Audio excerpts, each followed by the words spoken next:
教育学って今一番ダイナミックに変わろうとしている学問です。で、教育学は今までは教え方の研究、それはどういうことかっていうと、黒板にどういうふうに字を書けばいいのか、教科書をどういうふうに説明すればいいのか、そういうふうな研究が多かった。だけど今世の中どんどん変わってるでしょ。何が変えてるのか、そのうちの一つは ICT です。で、ICT が入ってきたことによっていろんなこと、みんなが思ってもなかったようなことが変わってきてますね。今教育学は何を目指しているのかというと、人はどんなふうにして学んでいくのか、どういうふうにしてこの情報を理解し考えていくのか、そして活用していくのかということを研究しています。 ICT をそのために開発し、そして今独自の SNS を開発したりとかっていうのもやっています。で、その中で特に今重要なのは、どういうふうにして授業を変えていくのか。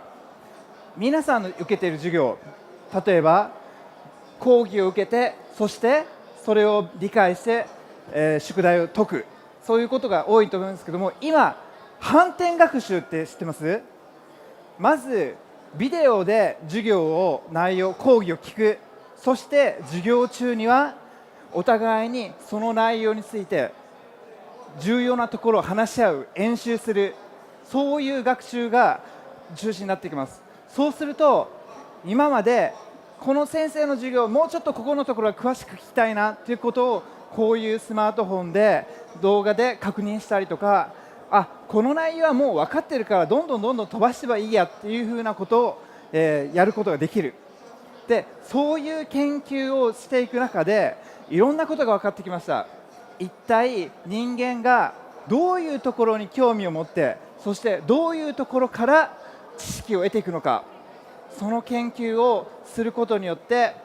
例えば人間がどこの部分にどういうふうに理解していくのか、いろんな人がいます。一人一人理解の仕方が違う。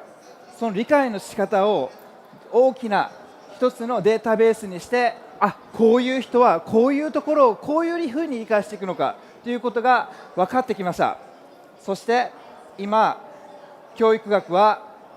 学習の科学になろうとしています。そして教育学、それは今単に教えるだけではなくて共に学ぶという学問に、すなわち教育学に変わろうとしています。